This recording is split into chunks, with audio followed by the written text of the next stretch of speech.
Hey, everybody, welcome to Away Games, a Chicago Cubs podcast. I'm Kevin McCaffrey. I'm here with Adam Mamawala. That's normal. What's up, Adam? What up? Some stuff, more than, my Yeah. God, like actual some stuff is up more so than in a long time, I guess, baseball-wise. And today we have a very special, oddly timely episode, a draft special, and we are lucky enough to be joined by at Cub Prospects. Bryan Smith is here joining us. What's up, Bryan? Hey guys, good to be watching at least baseball clips again, huh? Yeah, it's nice. it is nice to see clips that, like, they're not, I understand that most of what we're seeing is not terrifically recent, but it is the most recent baseball that's existed outside of, like, Korea, so that's something. Exactly, yeah. I it's been like rediscovering a lost love or something. Totally. Well, and usually I feel like the draft is it's somewhat overshadowed because of the fact that it's in the midst of a season going on. So to be able to like focus everyone's attention on this is kind of cool. Yeah, totally. It's the only sport that doesn't do the draft outside of the actual season, which doesn't seem terrifically sensible to me. I'm sure there must be some sort of logic to it, but yeah, it's been fun to kind of like load up and have this on the calendar for a while. And it's like I've had it on my actual Google Calendar, and I know, Bryan, this has got to be. I mean, this is your hottest time of the year, really. I would think, right? Yeah, I mean, I wrote the off-season prospect rankings for Bleacher Nation, and then, once the season got canceled and I didn't get to do my spring training trip, I told Brett Taylor, I don't really know that I'll have content for you until the draft. And so it was all building up to be like, yeah, I have to sort of justify why my name is attached to the site. So. Sure. Well, Kevin, I realized recently in a different timeline, you and I are in London right now. Oh shit! Yeah, this would have weekend. been. It's like this Saturday and Sunday. It was supposed to be. Oh man, yeah. Myself and the youngest McCaffrey brother we're gonna be in London, and Adam as well. Man, well that's too. I mean, this is great. I mean, being in this Astoria Queens apartment. Adam's in New Jersey. Bryan's in. You're in Chicago, Bryan? Yeah, I'm downtown. Okay, sweet. So I mean, so we're right now broadcasting, we're recording this in between Cubs pick 4 and 5. They just picked their 4th round pick. Overall, let's start with just overall, how are you feeling about what the Cubs have done thus far? It's been fun. It definitely you've been able to tell that they have a new scouting director. There's been some differences to how they have done things in the past. They have a high schooler at the top of the draft. They've already gotten, college player, a junior college pitcher now. So there's been a lot of diversity to it. They've gone into Texas, which I noted on Twitter is something they've been, for whatever reason, just haven't done very much in the last 6 years. And so I think you do see the mark of someone new running things. And I like the names, but to be honest, I talk myself into the names every draft. So Sure. Yeah. I feel like with baseball draft time, the straight up quantity of names is enough so that if you're following it, you're a particular kind of dork, because it is not the NFL and NBA draft where the guys you're picking, you're going to see immediately, usually.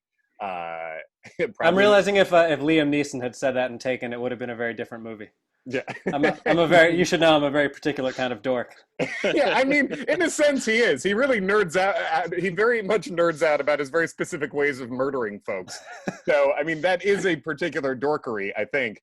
But yeah, like, so there's enough guys, so I feel like if you are into it, watching it anyway, you can find a scouting report that tells you something that's pretty cool, Yeah, once the pick is made, I just start, searching Twitter and Google and YouTube for videos as fast as I can. And yeah, I watch the videos for 20, 30 seconds and I say, okay, there's something I can at least sort of shape as plus, and we'll go from there. Totally. And I mean, I guess you basically already started answering my first question, which was really what differences can you take from the first 4 rounds with this new sort of captain of the draft that the Cubs have? And you mentioned going into Texas is one difference. Yeah, I mean, I don't think they would have hired Dan if he had a completely sort of different philosophical approach than they do. So I think there are a lot of overlap and a lot of similarities. I don't think that Ed Howard is somebody that, you know, Jason McLeod and Matt Dory wouldn't have liked. Mm-hmm.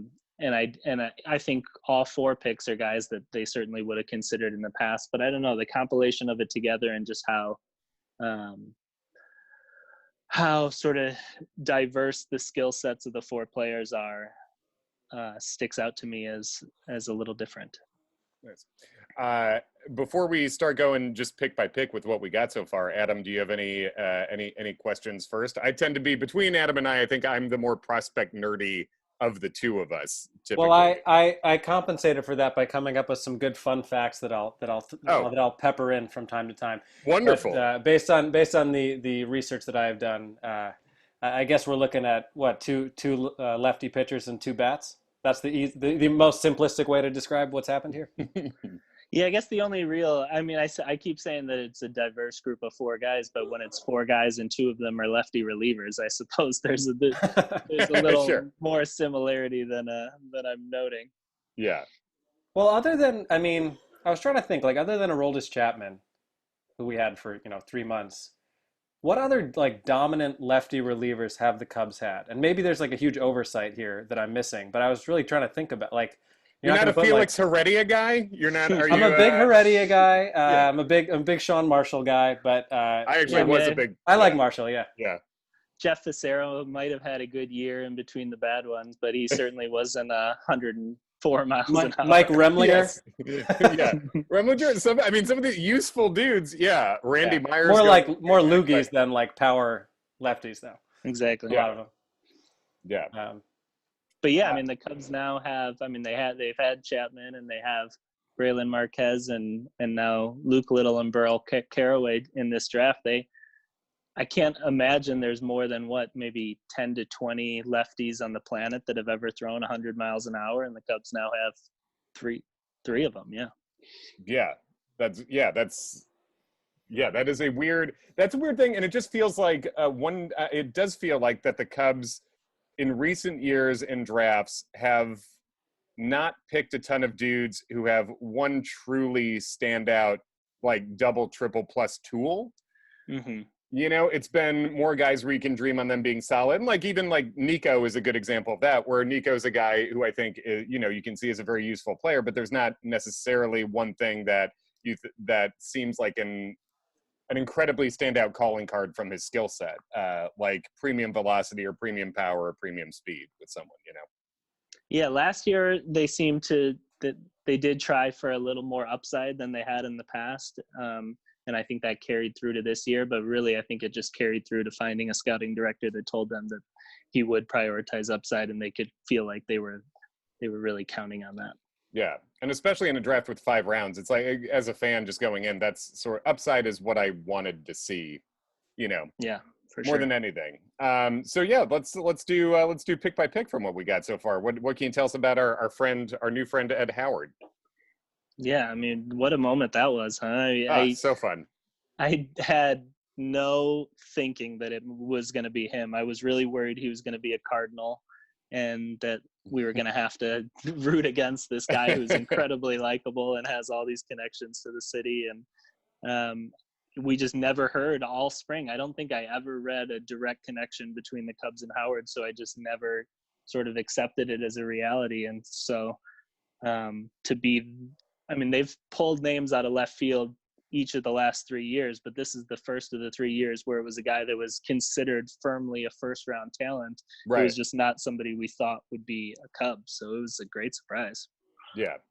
Yeah, no, it was, I think I had a list of 6 dudes that I was hoping to see there, and I didn't have Howard there, not because I wouldn't be happy with him, but sort of like you said, I never saw him connected to them, and that it wasn't the type of pick the Cubs have made in recent years. But my middle brother Joe, who Bryan went to high school with, just had a baby yesterday, and we had his first baby. So we were on the first FaceTime literally as the Cubs pick came up. So I had it on behind him, and so Ed Howard, I was like, "No, this is great. I'm happy about that too." And I'm Two surprised. babies. Two new babies. Yes, exactly. 2 new babies in the family. So that's very nice. But yeah, I mean, he seems like a guy who does have quite a bit of potential for upside. Yeah, the little bit, but when I looked pre-draft, I mean, sort of the little bit of research I had done on him, it seemed like one of those guys who had a little bit of every tool, but nothing was that loud. And then as I watched a lot of video last night, I mean, he does have some real, I mean, he's a quick twitch athlete and he does have some real tools. And I think that there's reason to believe that there could be power down the line even, which is something that I think a lot of people got into writing that he's a 10 to 15 home run guy down the line. And it just becomes sort of, that gets passed along between every report you read after that sort of becomes the first label. Mm-hmm. And I don't know. I mean, I think that if he develops as, on the ceiling end of things, I think that there's a reason to think he could maybe grow to 20 to 30 someday. Well, you have to also factor in juiced ball inflation. Exactly. I mean, yeah, truly. Yeah. Yeah, exactly. Gets to AAA. We're talking, he's bombs all over the place.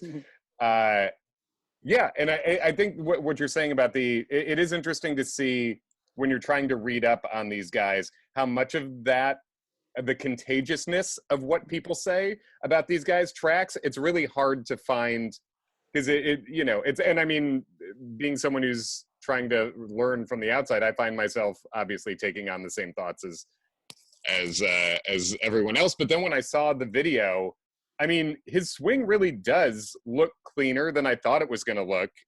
It looked like it had more speed to it. I mean, when we saw I remember the first time I saw Brennan Davis's swing after he was drafted, I thought it looked like a mess. Yeah. And this looks way better than that. And we've seen what Brennan has done, in just a year in the system already.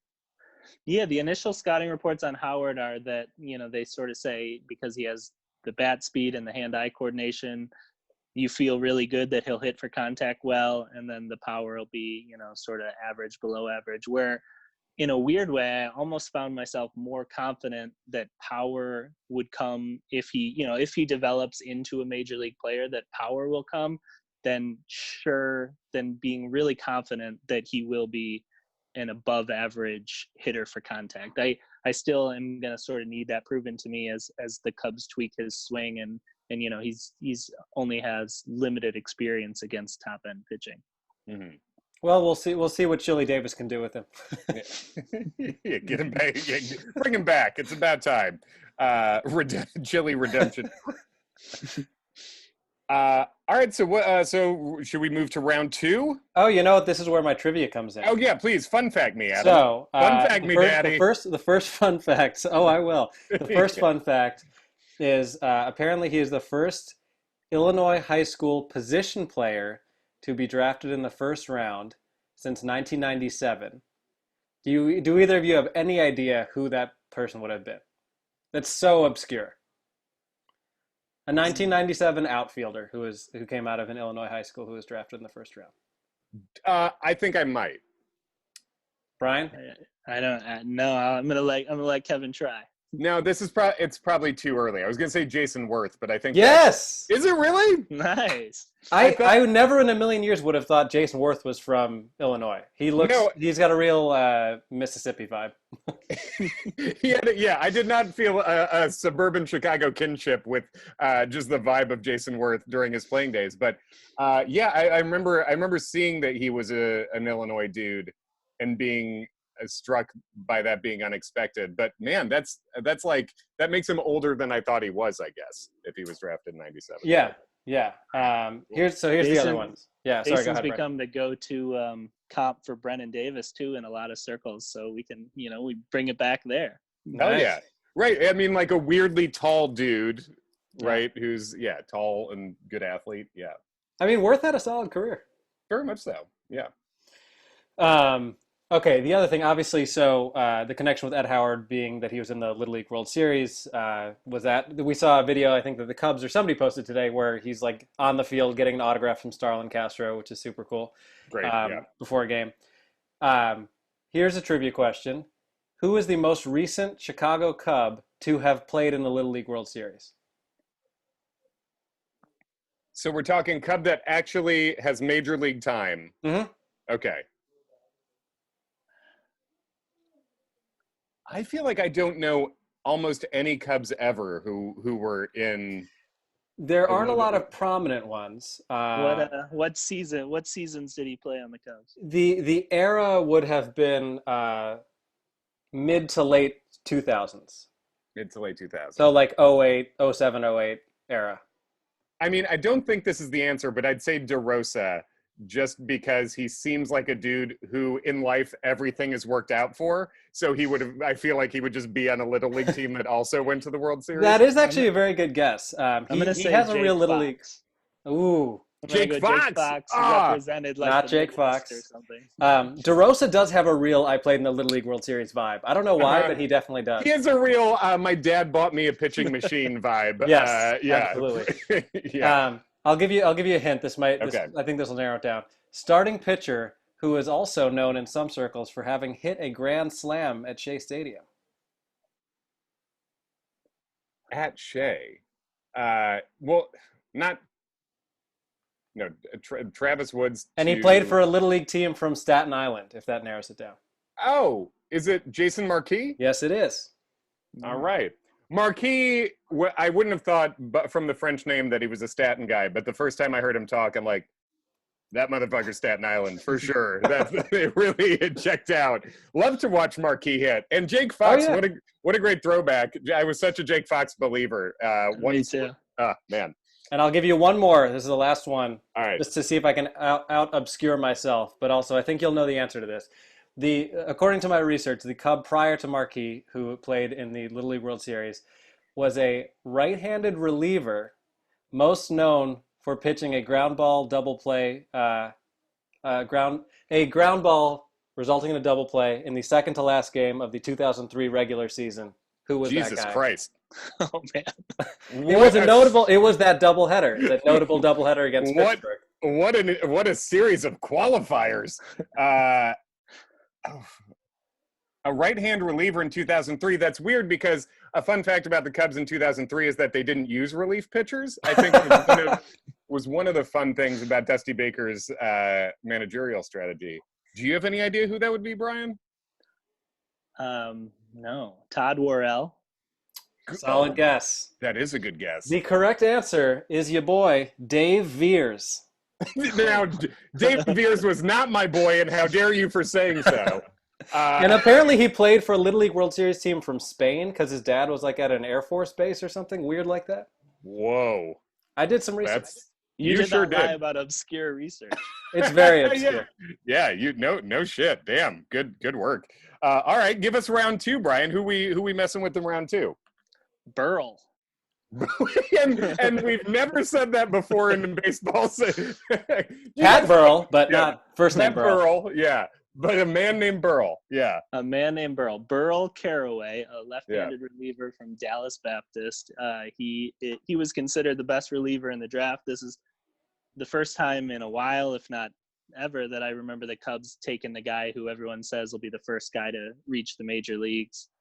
And some people are writing that he could pitch in the majors this year. I don't know that I saw that from the video. It does look like he's a little wild. He's got a violent delivery. I don't know if they're going to try to clean it up or if they're just going to let it be sort of one of those effective wild situations. But taking a guy who didn't have much of a spring season and trying to put him into the majors right away, that seems a little much for me, but sure. I do like. It doesn't seem like a contending. I could see that happening with another team, but like not if you're in the mix. I think. Right. Yeah.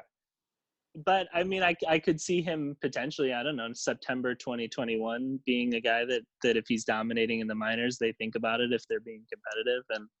And he looks exciting. His curveball is really good. And then a high spin fastball. So it's a pick that I think the TrackMan data people really liked, but also somebody who's just dominated on the field. I like the idea that they went with like the first and second picks respectively, or like someone we're not going to see for a long time and someone we might see very soon. Yeah. Oh yeah, right. A little bit of both. I definitely wanted to see a high ceiling high schooler in the first round of this particular draft, with where the Cubs are right now. And there were a couple other guys that I was hoping to see in round two. I was happy with the Burrell pick when they called it there, but there was like Ginn went right afterwards, who was another guy that I was interested in. The Dodgers have had a draft that really annoys me because they're at the end of every round and everyone they pick I love too. But And it's like, were you hoping for the Ball State lefty? oh, I didn't even know. I don't think I even knew about the Ball State. Is Nichols? Was that his name? Kyle Nicholas, yeah. Yes, Kyle Nicholas. Yeah. I would have absolutely loved a Ball Stater. We got Luke Haggerty if he ever actually makes it as a Ball State lefty. But yeah, that would have been fun. I think he ended up with Miami. But yeah, I thought the second round was a pick where I feel like there's a couple other places where I would have gone, but it's cool to get a guy with two extremely high-end pitches and almost a sure thing major leaguer, you would think, you know? Yeah, I mean, I guess we don't have loogies anymore, so he's not going to be that, but I think that as a second lefty in a pen, he'll work, if not being a guy who can pitch in the 8th and 9th innings. Yeah. I just think Burrell Caraway is a fantastic baseball name. Yeah, or a quarterback maybe. I mean, that's a name that plays. It definitely plays. It definitely plays. It's a name that plays. It's almost it's a fictional quarterback. Yeah, I think for sure. It's a 1970s, mid-70s fictional quarterback for sure. Or like a made up player. Yeah. Kevin Costner. Yes, absolutely. I was thinking that, or like one of those made up players in Ken Griffey Jr. baseball, where like they can only use Ken Griffey Jr. and everybody else has some version of Burrell Caraway. You don't get the union to sign off on it. You got a Burrell. But we all know who the tall lefty on the Mariners named Bolt Lightning is. Come on. Yes, exactly. Yeah. So from the first two rounds, Brian, was there anyone that you really wanted in particular that the Cubs could have had that they didn't? Do you have any particular regrets in the moment? No, I mean, the guy that I was really hoping for in the first round was the one who went to the White Sox. So that was, that's sort of its own sting, but he wasn't available when the Cubs came up. Garrett Crochet, who the left-handed pitcher from Tennessee, was a guy I really liked better than the consensus. So there were some moments where a lot of mock drafts looked like he would drop to the Cubs, and I started to get excited about that. But once he was off the board, to me, I was sort of just willing to trust the vision of the Cubs scouts and go from there. Yeah. White Sox and Cardinals both with a draft that annoys me because they got specific guys that I was into. The White Sox also got I very much like Crochet and Jared Kelly. The White Sox picked in the second round. I thought was a cool name. Cardinals picked a guy who looks like a really exciting two-way guy. Could also absolutely flame out and never hit AAA, but it just seems fun too. Adam, do we have any round 2 fun facts before we go to round 3? No, I'm all fun facted out. So when you say two-way guy, are you saying he pitches and hits? Yeah, pitcher and infielder. His name was Jordan Walker. Jordan Walker. Yeah, the big third baseman they picked in the first round, and then Mason Wynn or something, I think was the. Mason Wynn, two-way shortstop and right-handed pitcher. Yeah, they got two definitely high upside guys. A lot of risk reward on those picks, but Cardinals voodoo. I'm sure they'll both they'll both work, or at the very least torture the Cubs only. Yes, exactly. All right, cool. What we got in round 3? Round 3, they finally went for a guy with power. The Cubs farm system has very, very few guys that have much power. And so they made up for it by getting Jordan Wogu, who's an outfielder from the University of Michigan, who, was a highly regarded football recruit. And instead of taking a scholarship to play football, he took an academic scholarship to go to Michigan and walked on the Michigan baseball. That's an interesting thing. Yeah. And so he looks like a defensive end, and he has a ton of power. I think there's some questions about how refined his game is, but the numbers, especially in 2019 when Michigan had a great team, he was the leadoff hitter, and he had a really impressive season across the board numbers wise. So even though he might be a little raw in his on-field tools, I guess he is able to translate them to some real statistics. So that's a good sign. Cubs love their Big Ten guys, don't they? Schwarber and Happ, right? Yeah, or Cincinnati. Right. Oh, I Cincinnati. guess. So Big Ten region, but not Right, quite. but not Big Ten, Yeah, Big Ten. And Schwarber yeah. went to Indiana, right? IU, Yeah. yeah. Mm-hmm. And yeah, man, because he's 6'3", 235, and Jordan is, and that's a thick leadoff boy. That is Right. you don't see a lot of 235. I mean, of course, the greatest of all time, Anthony Rizzo, is around there. But as far as leadoff dudes, that's a big fella.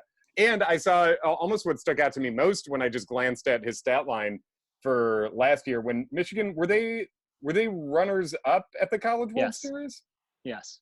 So runner up nationally. He had 12 homers and 16 steals. That's a big dude getting 16 steals too, I feel like. Yeah, he played center field for them too for stretches when their center fielder was injured. I think he doesn't get high marks for his defensive work in the outfield, but he is fast enough to cover the ground in center that they tried him out there. So it's a good sign. He'll probably, I don't imagine that by the time he reaches the majors, if he does, that the speed will probably still be a huge part of his game, but he's shown the ability to make some swing adjustments. I noticed like this spring, his swing looked a lot different than the videos from last year. So I think the athleticism is just a good sign that he'll be able to adjust as the Cubs try to tinker with a swing that's a little different. Yeah. Was he on your radar at all or not really? No, not particularly. I mean, I was hoping this spring to go see some more Big Ten games, and Michigan was definitely a team I wanted to see. They have their catcher went to Westmont High School, which is, just a town away from where Kevin and I grew up. And so I was going to make a point to see Michigan, and I was going to make a point to see Max Meyer, who was the third pick in this draft from Minnesota. But unfortunately, we never got that. No baseballs. Yeah. Well, we'll always have YouTube, huh? Right. Where'd you go to college, Bryan? I went to Iowa. Iowa, okay, Big Ten. There we go. Yeah. So it's a fun town. Cool. All right. So the last round that the Cubs have picked in as we record this now was the 4th round. And that happened right before we jumped on here to record. And when it happened, I was very excited. I have no idea whether it was the best pick to make, but it's exactly the kind of pick I want in the second to last round of any draft. Do something weird for me. Right. Like, I am excited about giving me a weird thing, and this is a weird dude. So tell us about him. Yeah, Luke Little is a left-handed pitcher from a junior college in Texas. I believe he's from North Carolina. But he became sort of internet famous when Pitching Ninja passed around the video of him hitting 105 miles an hour in a workout in a gym during the quarantine. And, I guess there are some questions of the legitimacy of that radar gun, but sure. It's amazing how many illegitimate things could be happening here too, where it's like there could be Photoshop, there could be messing with the actual TrackMan itself, there could be anything. Oh, the comments below his Twitter post are just savage in terms of doubting this kid who I think is just trying to raise his profile a little bit, but yeah, I mean he's mostly, I think, forever, no matter how his career goes, be known as the 105 guy, whether he likes it or not. But I think there's a lot of reason to believe that he could be a good player. He's got a nice looking slider in the videos that I saw, and he had pitched this spring at about 95 to 98. And if he really is more comfortable now throwing maybe 100, 101, then that's going to play. Yeah. And baseball has changed a lot. Can you imagine where like a guy who sits 98 would have been drafted 20 years ago? I mean, I was just thinking, I think doing research, I think I saw maybe 10 to 12 guys who were 98 or above in this draft. And yeah, I mean, like you said, there would be no Colt Griffin, I remember, was a high school player that threw 100 miles an hour, and the Royals picked him, I don't know, maybe 5th or 6th overall because he was the first high schooler that ever hit 100. Yeah, that had to be in the mid 2000s somewhere. Yeah. And now there were probably 4 high schoolers in this draft that had reportedly hit 100. Colt Griffin, also a great fake quarterback name, by the way. Yes. 100%. Luke Little's not a bad one. No, Luke Little. And he gets extra points. Anyone who has a name that's opposite of their own physical attribute is fantastic. This guy's 6'8". His name's Little. That's great. It's a fat guy named Tiny. It's the same. I know. I wish Zach Short were like 7'2". Yeah, a real O'Neill Cruz-esque shortstop. Yeah, if you could be an incredibly large man. Yeah, so and I mean, yeah, it's a weird, it's cool and interesting when the Cubs have made 4 picks. Burrell is the soft tosser that they've drafted, who's bringing it 98 to 100. Right. It's explosive stuff to look at, and that's very fun. Yeah, it makes sense. I mean, I started to look at, what the minor league rotations might look like next year, and they're honestly, you could fill out 5 minor league rotations next year with the guys the Cubs already had. And so, adding a couple project starting pitchers in this draft, I mean, it would have been hard to find them the innings. I mean, I know injuries happen and places work out and stuff like that, but the Cubs have the minor league starting pitching depth. So I don't mind them taking a chance on a couple relievers that might really move the needle in the majors. It sort of makes sense to me just from an organizational perspective. That is interesting, and the thing I had not thought about, and now in hindsight seems like it could have been part of a clear strategy. I mean, I'm sure if there was a starter there they truly loved, they would take him, but they've probably just with the weirdness of this draft, the short the few amount of picks that they get, and as you say, the depth that they have in starters throughout the system, it would be hard to think of a better time to take like real high shots on crazy impact relievers. And they have two guys with nasty stuff now in the system. Yeah, and I guess the counter to that is they did the opposite in the first round. Shortstop is the position in the Cubs system that is by far the deepest, and the Cubs have I would say 5 legitimate shortstop prospects, and now their first round picks a shortstop, and they're going to sign a guy from the Dominican in less than a month who's a shortstop as well, who's considered the best 16-year-old international player. So the Cubs have a ton of shortstop depth, but I think that's just one of those things that you can't have enough of. You put one at second base, one at third base. I mean, you could have 18 shortstops in the minors and feel fine about it. Totally. Make the whole team out of shortstops. Right. Yeah. Make the whole plane out of the black box. Yeah, exactly. And talk about that. So the Cubs are due to, I mean, that's coming up in, is it still July 2nd? I know that's what it used to be, the international date, where it's such a weird thing because that's when it is, but like everyone already knows who everyone's signing with, right? Oh, it's actually one of like the worst things in baseball that they start agreeing to contracts with kids when they're 14 or 15 years old, and everyone agrees just to pretend that they're not real agreements. But yeah, Ben Badler, who works for Baseball America, he literally has the connection between 15-year-olds and teams a year out, and he's never wrong. So it's not it's not exactly it's not a rumor. Right, exactly. It's a weird thing, I mean, I guess the rules have it such so that you do see it spread out. If you look at a list of the top 30 guys, there's no one team getting 6 of those dudes, really. Not anymore. Not anymore. But yeah, Christian Hernandez is his name, right? Yes. What can you tell us about him? I mean, he's 16 for one, but yeah. I think the funniest thing about Christian Hernandez is he's ranked as, I think either by Baseball America or MLB.com, as the number 3 prospect in this class. But if you read his scouting report, it compares him to Alex Rodriguez and Manny Machado. So yeah, sure.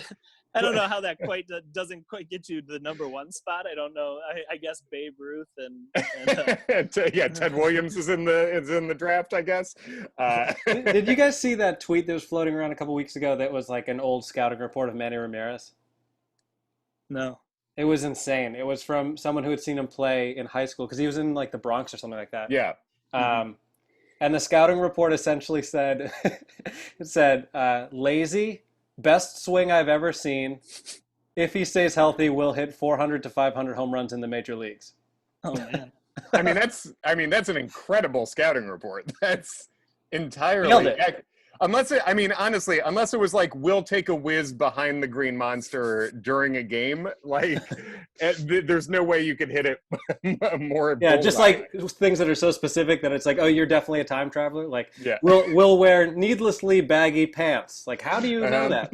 Yeah, part of one of the only quadruple cutoff throws in history. Yeah, dang, that's good. Yeah, so how? I guess the only other question I have off the top of my head here is where do you see these guys, or maybe just the top couple guys, slotting in roughly in the Cubs' current lineup of prospects? When we're putting together top 10 lists for the organization, top 10, top 30, whatever, where do you see these dudes? Yeah, I had kind of gone into the draft saying that almost no matter who the Cubs took at pick 16, he was probably going to be the number 5 prospect in the organization. The Cubs have 4 guys who are really legitimate, and I think of a little higher than most prospect outlets do, in terms of, I think they're all top 100 prospects and very legitimate in that sense. And then after that, there's a pretty healthy break between the top 4 and then the 5 through 8 guys. So I knew whoever they drafted was gonna slot in at number 5, and Ed Howard definitely does that. I think there'll be a lot of fun arguments to be had over the coming months of whether you're an Ed Howard guy or a Christian Hernandez guy. And I think that generally speaking, I'm just the 16-year-olds. I'm more cautious on than most people are. But yeah, those guys will slot in at 5 and 6, and then I think Burrell Caraway is probably somewhere in the early teens, maybe the 12 through 16 range. He should probably fit in. Michael McAveen was the reliever they drafted in 2019, and I want to say I had him 16th or 17th, and Caraway's probably a little bit above him. Justin Steele, I think I had 13th, and Steele and Caraway will be an interesting two to compare. Steele might end up in the bullpen, and his stuff's not quite as loud as Caraway's, but he still has the possibility of making it as a starter. So I'd have to think more about which of those two I would rank ahead. And then after that, I would doubt that Wogu or Little are top 25, 30 prospects right now. I mean, Wogu might be around 30. Little is probably a little bit after that, but so I guess from that perspective, it doesn't seem like the Cubs like killed it or anything. They didn't, they only added 1 top 10 prospect, maybe 2 top 20 prospects, but I do feel good about the draft regardless. Do you have any sense of what needs they'll look to fill with this last pick? Well, what's interesting to me is that they don't have a guy yet who's clearly above slot. And what you're allowed to do in the baseball draft is you can go 5% above your bonus pool and not really face a penalty. I think you get charged a little bit of extra money, and I don't know, maybe the Ricketts will object to that this year. But yeah, I mean, they're losing biblical money from what I heard is a possibility, which right. So in theory, the Cubs should have $300,000 extra to spend, and so it would be nice if in the 5th round here they were able to take a guy, instead of paying him $350,000, find somebody to pay $600,000 who might have otherwise gone to college or gone back to school. So more than anything, I just hope they take some more upside. And there's no real chance that the Cubs lose Howard and he goes to college, right? No, I don't think so. I mean, he has a commitment to University of Oklahoma, so it's a legitimate program, and so that gives him the leverage to, maybe he does ask for a little bit above slot. I want to say his slot's $3.65 million. So maybe he just asked for an even $4 million, and I think the Cubs would probably give it to him. They've at least exchanged numbers. I mean, they know at this point where the two sides stand, and I think the Cubs wouldn't have taken him if they weren't comfortable with whatever he was asking for. I would expect in this draft specifically, there will be very, very few players who were drafted that don't sign. Right. I think almost every team probably came pretty close to a agreement with the player before they took him. Yeah. Now, is that just because of like the state of the world? Well, because the draft is only 5 rounds this year. I mean, and the undrafted free agents are guys that are going to sign for $20,000 who are really probably ultimately non-prospects. You just can't afford to lose one of your only bites at the apple. Right. And that was another thing I was going to ask is what your feelings were about what we might see from these undrafted guys, because as you said, it's capped at 20,000 as far as what they can give. And from what I saw, the last slotted picks are getting in the like 300,000 range, unless I'm wrong on that. So to me already, it just, I hate it because of how, to me, it strikes me as clearly there's a lot more money that they could be paying here. The only reason to make this rule is so that no team actually pays what they can pay. And then the other teams don't have an excuse any longer to not pay that money. So that, to me, it seems like what it leaves us is 5 rounds of actual prospects, and there could be some serious fuckery in the 5th round trying to get, like you said, the 5% rule, trying to get guys to sign for way under so you can go over on some other guys in that 5th round. So now it looks like what you're getting as far as an infusion into the system is maybe something close to 5 legit rounds, and then it's almost like you had rounds 20 to 25 or something, but like nothing in between exists, right? Right. Yeah. I mean, the team strategies in the 4th and 5th round will be really interesting to watch, because I'm sure the teams that are going to go below slot, they have so much leverage where they can just call guys and say, we got 250,000. Like, you're not going to get drafted. Do you want that, or do you want nothing? Because otherwise you're going to get offered 20,000. So it gives teams a lot of leverage on below slot players. And then, like you said, in the 4th and 5th round, the teams going above slot, there's just not going to be that kind of money floating around. $600,000 is going to just be a ton to guys that otherwise are going to have to look at 3 years of college, and who knows what the state of baseball looks like then. And so I think there'll be a lot of interesting, creative things the teams will do in the 4th and 5th round. And yeah, I would highly doubt that we're going to see a player signed that is going to be much of a prospect. I mean, all the college seniors will have to sign. I suppose a few of them could go back and be 5th-year seniors next year, and then they would have no leverage in next year's draft, so they won't get more than $20,000 anyway. So they're kind of SOL, and yeah, I don't have high hopes. I mean, I hope the Cubs use sort of the sales pitch of the organization to get the best of what's available. I just don't expect what's available to be very much. Right. Cool. Adam, do you have any other cues before we? I have one kind of general question, Brian, in terms of like what you do when you're coming up with how you rank the Cubs prospects. What is your rubric for that? Like, how much of that has to do with like what their ceiling is versus how close they are to the majors, or like how do you make those determinations? Yeah, I think that over time I've leaned more towards ceiling than I used to. I think that when I first started doing it, there seemed to be 2 sides, I guess, in the 2000s when I started doing it. There was the Baseball America side, which was almost entirely ceiling. They would rank guys that were 16, 17, 18 years old in the top 100. And then there was Baseball Prospectus, who was all about the floor, and they did 50 prospects, and you would, almost never see a high schooler in there. And over time, those 2 sides have started to come together. And I think that, as somebody who worked at both those places, that was something I wrestled with over time, was which side I thought was more correct. And I guess over time, I think that, there's only 750 baseball roster spots, and there's really only about 150 guys that make a huge impact on the game. And so I think I place a lot of my ranking power on who are the guys that could be one of those 150 guys that make an impact, because the difference between a guy who's a 11th guy on a roster and a 21st guy on the roster, I mean, it's rare that that's a material impact that we feel. And nobody's going to dog you for having not ranked the guy who was who I thought would be the 20th best player on a roster, but was actually the 13th. The ones that you hate to miss are the guys a real David Bodie type. Yeah, exactly.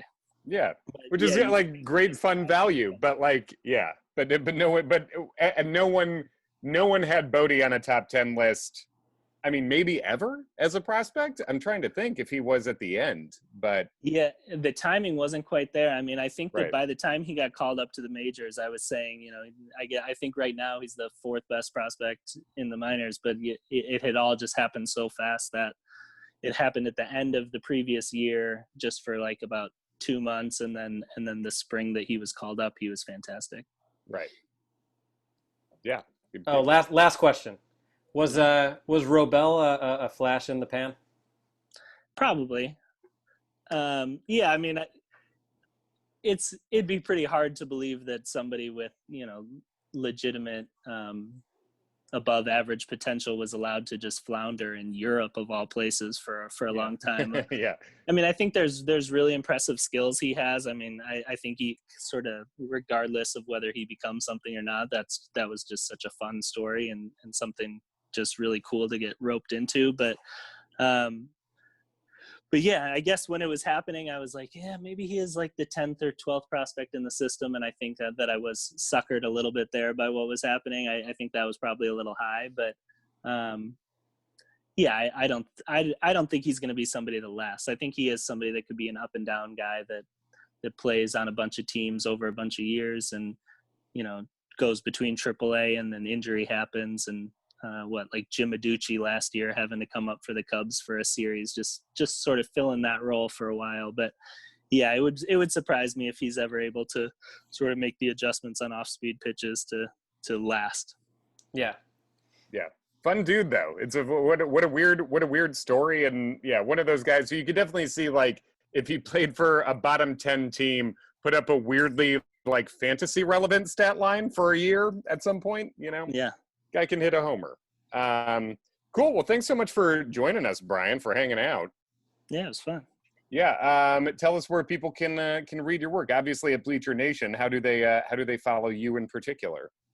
Yeah, I'm on Twitter at Cub CUB Prospects, and I'll be writing about the draft here for as long as I can stretch it out, and then yeah, in July probably I'll redo the farm system rankings, and then hopefully even if on the backfields in Arizona, hopefully they play some minor league games and we can get some intel on that and talk about that in the fall.